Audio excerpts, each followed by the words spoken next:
Olá, eu sou Priscila do blog Leitura e Mania e hoje vim falar um pouquinho para vocês de um livro que eu acabei de ler, Comboios de Espectro, do Duda Falcão. É um lançamento da editora ABEC, é um livro com histórias de terror e me deu muito medo. Eu gostei muito das histórias aqui, o escritor é muito criativo. Primeira vez que tive contato com a escrita do Duda Falcão e eu vi que ele tem outros livros, como o 13, que eu quero ler. Eu fiquei com muita vontade de ler outros livros dele e eu me encantei, gente. Eu super recomendo, se você gosta de história de terror, você tem que ler esse livro porque é muito bom. Aqui a gente tem muitas histórias, muitas mesmo, e várias histórias pequenas. A gente começa com a primeira parte, com Comboios de Espectros. Nesse Comboios de Espectros a gente tem quase 10 histórias e com cada personagem e muita coisa interessante, muito criativo. E dentro desse primeiro conto, né, dessa primeira história, Comboio de Espectros, a gente tem a parte 2, que é 3 amigos, e eu gostei muito como essa história é uma das histórias que eu mais gostei. São 3 amigos, eles estão se reencontrando e depois de... Eles eram amigos de infância, aconteceu algo muito sério com eles e eles acabaram se afastando.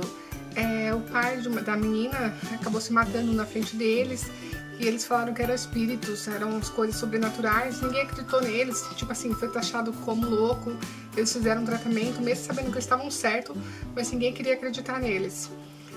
E aí, depois de anos, eles se encontram, um amigo agora que virou padre, são 3 amigos, a garota, um amigo e o que virou padre. Ele acaba chamando eles para ir lá no dia de Todos os Santos, porque ele conseguiu falar com os espíritos que matou o pai dela, que eles não estavam loucos, que realmente tudo aquilo aconteceu. Agora ele é um padre exorcista, então, e realmente espíritos antigos existem e tal. Eu achei muito bem desenvolvida essa história. Eu leria tranquilo mais páginas, a história terminou, falei, nossa, eu quero ler mais. E termina com um final muito legal. Ele fecha, ele dá um começo, meio e fim para essa história muito boa. Então, como são várias histórias fechadas, eu não vou conseguir contar todas, mas eu queria contar todas. Eu separei algumas aqui, 3 histórias para falar para vocês. A primeira é essa, então, que eu contei, né, do reencontro dos amigos. Aí depois a gente tem o Escriba de Lucatu. Eles vivem num lugar tal, mas eles são poderosos e e o Catu tem uma filha e ela já tá na idade de se casar, só que tipo assim, ela é muito má, a família inteira é má. Eles têm escravos, eles judiam de escravos, ela usa escravos como animais de estimação, até pior, né, porque ela judia, ela bate, ela machuca e coloca escravos na coleira, faz os escravos andar de 4 e fica puxando. Nossa, tipo assim, eu não sou fã de história de terror porque eu sinto medo.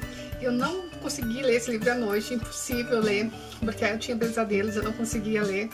E, sério, pra quem curte história de terror, esse livro é o máximo. E aí ela, voltando na história, né, e ela essa filha desse Catu já tá na idade de se casar, e ela é muito mórbida, sabe, uma pessoa muito má.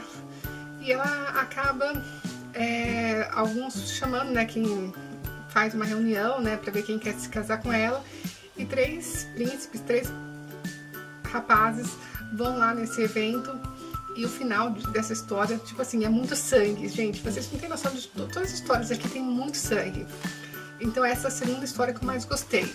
A terceira história que eu mais gostei foi tem umas violetas. Eu acho que o nome da história é Sonhadoras. E o jeito que ele escreve esse conto é muito bom. Ele começa contando de um professor que vai atrás de um aluno, e porque o aluno ele veio de fora, né, do país. A gente tá no Brasil, essa história se passa no Brasil. Esse aluno veio de fora e ele quer saber por que o aluno tá faltando, o que aconteceu. Ele não gosta daquele aluno, ele vai lá na casa, então ele começa a ler o diário desse aluno. E aí, então, no decorrer dessa história, a gente tem, então, todo o diário desse garoto, desde quando ele chegou, então, no Brasil. Ele coloca dia 3 de agosto, segunda-feira, dia 4 de agosto, terça-feira, e a gente vai acompanhando. Ele veio pro Brasil atrás de uma planta específica, de uma violeta, e essa violeta ela é carnívora, Então ela precisa de sangue. O primeiro alimento que ela... Não, ele sofre para encontrar, né? Esse rapaz sofre para encontrar essa flor. E quando ele encontra, ele acaba dando sangue dele mesmo. E ele precisa de outros recursos para alimentar a planta. E vocês já imaginam, ele acaba pegando um cachorro e outros que eu não posso falar, senão vou dar muitos spoilers. Mas é muito bom. E o final desse conto foi o que mais me surpreendeu. Eu não esperava nada parecido. Eu falei, ah, legal, ele vai continuar o diário até o final. Mas não, no final do conto a gente tem uma reviravolta aqui e algo muito interessante acontece. Gente, então é o lançamento da editora VEC com histórias de terror. Se você curte terror, eu super recomendo esse livro. Eu vou atrás de outros livros desse escritor porque eu fiquei muito curiosa para ler mais trabalhos dele. Ele escreve muito bem, o acabamento da obra é muito legal, tem em toda a página, né? Tem esse lanterna, tem o fantasminha, tem o castelo. Nossa, a obra é muito bem acabada, eu gostei muito desse livro. Então essa é a minha dica de hoje, Comboios de Espectros, do Duda Falcão. Espero que vocês tenham gostado. Deixe seu like e se inscreva no canal. Beijos, até mais, tchau!